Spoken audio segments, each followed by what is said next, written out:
Magandang araw mga kaibigan. Pag-usapan natin ngayon ang post ni Secretary Juan Ponce Enrile tungkol sa plano ng ilang grupo ng OFWs na Zero Remittance Week. Ang unang nag-react nito si Jose Claire Castro na sabi niya, huminahon lang tayo, mag-isip-isip dahil hindi lang gobyerno ang maapektuhan, pati pamilya nyo ay appeal. Nanawagan siya na kung pwede mag-isip-isip daw ang mga OFWs yung consequences, yung magiging epekto pag hindi kayo magpadala. O ito, Secretary Juan Ponce Enrile, meron din siyang babala, reminder, babala ba o ano? Binanggit pa nga niya ang Congress. Baka may gagawin ng Congress na hindi maganda para sa OFWs. Okay basahin ko. This is a humble, unsolicited reminder to our social and political leaders. Whoever advised Filipino OFWs to suspend the remittance of their earnings abroad to the country should think many times about the adverse consequences of that advice to our OFWs. So take note, lahat sila maamin na may matinding epekto sa bansa pag tutuhanin ng mga OFWs natin na hindi sila magpapadala. Adverse effect. Kaya nga si Jose Claire Castro, nag-appeal na siya Yung dating matapang na bardagulan, uminahon lang tayo, mag-isip, pamilya nyo maapektuhan din. So ito naman, Secretary Enrile is, think many times about the adverse consequences of that advice to our OFWs. Ang pagkakaintindi ko dito, opinion ko lang, parang hindi sariling desisyon ng mga OFWs yung hindi magpapadala. Para bang may nagsulsul sa kanila. Kaya sabi niya, advice. Whoever advise Filipino OFWs. So, meron bang nanulsul sa inyo, mga kapatid nating OFWs? Sumagot kayo mag-comment kung may nagsulsul. Kasi yan ang hinala ni Secretary Enrile. Sinulsulan kayo para hindi magpadala. Okay, ito. As I said before, sabi niya, for every action, there is always a possible counteraction. Yes, of course. If such an advice is followed by some OFWs, what will happen? Yun, ito na. Bantayan niya. What will happen should Congress, for instance, retaliates and cancel or also suspend the tax privileges of the OFWs that follow the advice? Anyway, ano man lang sa kanya, para bang senaryo lang. So in a way, mag-isip kayo mga kababayang OFWs. Baka daw gantihan kayo ng mga kongresista. I-cancel ang tax privileges ninyo. Okay? The OFWs, sabi niya, are income tax-free on their earnings abroad. Baka daw, pag ituloy nyo yan, hindi kayo magpadala, later on, ang mga kongresista, magpataw na ng buwis, mag-income tax na kayo. Okay, mag-isip daw kayo. They do not pay travel taxes. Baka later on, magbayad na kayo ng travel tax. They do not pay airport fees. They are exempt from the documentary stamp taxes on their remittances. And they are also exempt from filing income tax return. Ang dami nyo daw mga privileges So mag-isip kayo. Mawawala daw. Baka daw mawawala itong mga tax privileges nyo kung ituloy nyo na hindi kayo magpapadala. So, ini-explain ko lang para mag-isip-isip naman kayo. In addition, they have passports to be able to work as OFWs. Anong ibig sabihin? No? Baka i-cancel lang inyong passport? Ganun ba yun? Congress granted these privileges to them by laws enacted by it.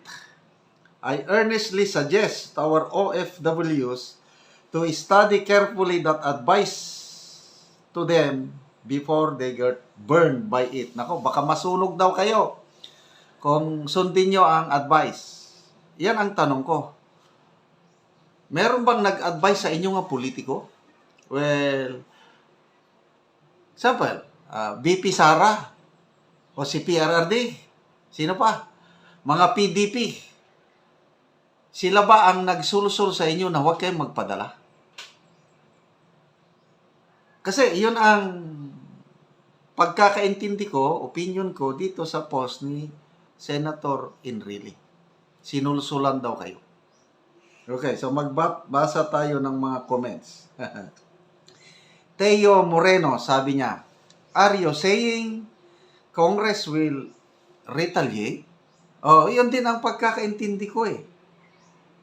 Isn't the job of the Congress to protect the welfare of the OFWs? Tama. Na iba na pala, dapat pala re-resback ang Kongreso sa mga OFWs? Ay, nako. Nelson Jerez Kawili, wag nyo na siyang intindihin. Okay. Ango-ango na ni siya, turog mo na lang at trip mo lakay, matulog na lang daw. Okay.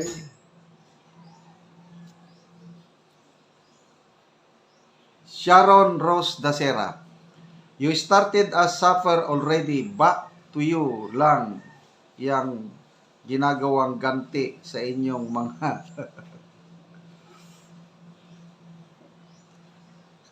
Ed Alonan, there will always be a counter action to that rubbish reaction. A civil war, wag naman. Mahirap po ang civil war. Election lang. Doon lang tayo babawi sa election. Lau Ronaldo, a responsible and fair government should protect its citizens. If any congressman dares to retaliate against OFWs by canceling our tax privileges simply because we exercise our right to express concerns, rest assured, we will not forget. Ito, OFW pala ito. We OFWs have the power to vote. We will remember who stands with us and who works against us. Any politician who threatens our rights and our benefits will not receive our support in future election. Colis Jaisel, it's all right, Manong GP. Let's see how long the Philippine economy remains stable without us, the OFWs. So ito na, OFW power at work. So, I don't know kung matutuloy ba ito o hindi, but naiintindihan ko ang mga sentiments ng ating OFWs. Sa tingin ko, karapatan nila yan kasi pera nila yan eh. Di ba, pera nyo yan. So, kung ayaw nyo munang magpadala ng 1 week, kasi 1 week man lang. So, salute! Mga modern day heroes, mga OFWs. Mga kaibigan, salamat sa inyong pagtangkilik sa ating channel. Nakakatulong kayo ng malaki sa tribong Talandig sa Bukidnon. Dahil ang ating income sa channel na ito is pantulong sa tribo. Namimigay tayo ngayon ng yero at pako para ma-repair ang sira-sirang bahay ng Talandig. Panoorin nyo ang video na ito. Na anak ko diri sa Donggawon, ug mo na ni nga balay ang among bisitaon, ug naa si ate sa sulod. Og ato siyang istoryahon. Ayo! Maayong buntag. Oo, dayon ko sa inyong balay. Oo. Oh, mao na ni ang ilang balay. Nagaulanan na gyud ni siya. O mga luag na gyud ang bangag. So pila na ni siya ka tuig nga inyong balay? 30 30 na ka tuig. katuig. So dugay-dugay na gyud. So mo na ni kay dagkuon sa bangag sa Ilangero. So 30 na ka tuig. So dugay na gyud. So gatulo na gyud ni. Gaulanan Gaulanan na. na. Na kayo ulan. Kusog na kaayo ang tulo kung mag-ulan. So kuan kanang pila man mo diri gapuyo? Todo ka pamilya. Tulo mo ka pamilya ani nga gapuyo. Oh. Oh. Kuan nagyod kanang kay kuan naman mo karon nga nakita naman gid namo nga tulo naman pud di nga balay unya tulo mo ka buok ani nga pamilya nga gapuyo. So asa man karon ang kuan ninyo ang inyong mga kuan ani nga gapuyo ang inyong kaluon? Nagtrabaho. Nagtrabaho na sila. Oh. So ikaw karon ang nabilin. Oh, ako. Karon nga makita na bitaw nga kanang galuon ra man gyud mo. Sa unsa man ni nga balay sa imong mama sa imong igsuon or Ako ugangan. imong ugangan galuon ra mo din ani. Oh. Dayon gatuluan na pud ang imong ugangan ang iyong balay mauna ni siya. Oh. So karon manguha na mo og kahoy Oh. og kanang round timber kay naa na mi didto lansang pako Plincent nga mahatag sa inyo ha. Karon gakuha naman akong bana og kaang gahad. Gakuha na karon siya og tukod. Oo. Mag-ready na mo. Naa may tukod duha pa ka buok. Naa na mo tukod nga duha ka buok. Oo, sige mas maayo nga mag-prepare na mo. Oh, Kay ang kining imong ugangan pod matagaan pod ni siya og gero kamo kay galuon raman mo so magtukod na mo. Ang imong uba ora ni isdan ang kuan ato pan diri. Oo, kay imong ugangan tanawa ni iyang balay na diri mo ga loon dahil tulo na siya nga balay sumuo na ni ang ilang balay gyud nga tulo na gid kaayo. 30 na ni katuig. Kani mao lang ni isdan. Ilisdan running ato ani. Tanggalon na rin Oo, siya. tanggalon ra ni siya Kay iya. gaulanan naman siya.